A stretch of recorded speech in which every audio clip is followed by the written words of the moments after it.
The world is very different now.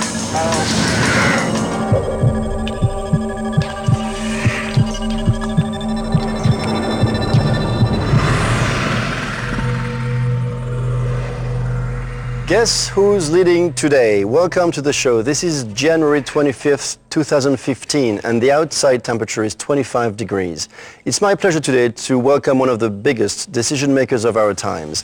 He has recently become a Chinese national. He shares his life between China and France, and he's trying to learn the Zen attitude. I've seen him arrive a few minutes ago at the studio in one of the latest Cocoon cars, you know, these little rail cars that you see more and more.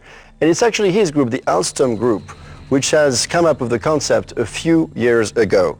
Patrick Cron, good afternoon. Good afternoon. Nice to have you on the show. Thank you. Alstom was left as dead on the economic battlefield a few years ago at the beginning of the century.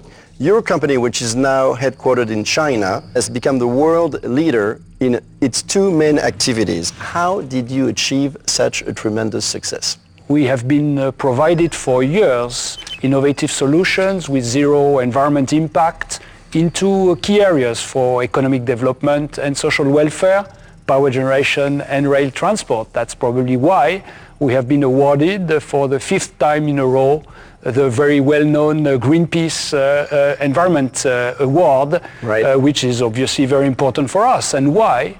Because we are able to provide solutions to deal with the number one issue for governments and citizens, protect the planet. How is Alstom looking today?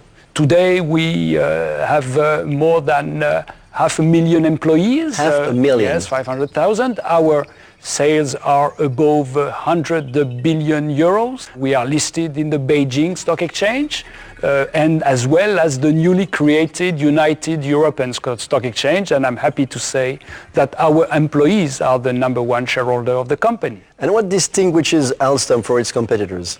First, technology and speed.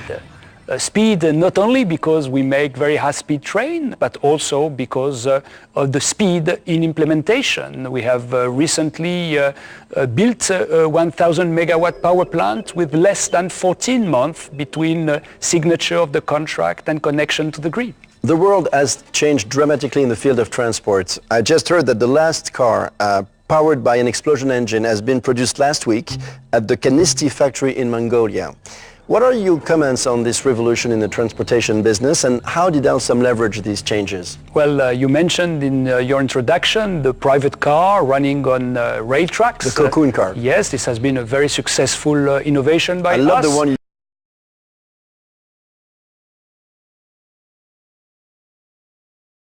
Hydrogen-powered cars dealing with environment issue as well as congestions in the city. As you know, classical cars are now banned for most of the cities. But let's go now to high speed. We are high-speed trains. Yes, high-speed trains where we have moved ahead both in safety and speed. You broke a world record last year at 1,000 kilometers per hour. That's true. We broke the record in our test track in the Gobi Desert recently. So what about the regular rail transportation market? And you mentioned safety and speed. Does it apply as well? Yes, on safety, we have been able to transport more than the world population over the last 30 to 35 years without any single injury. That's the safety record.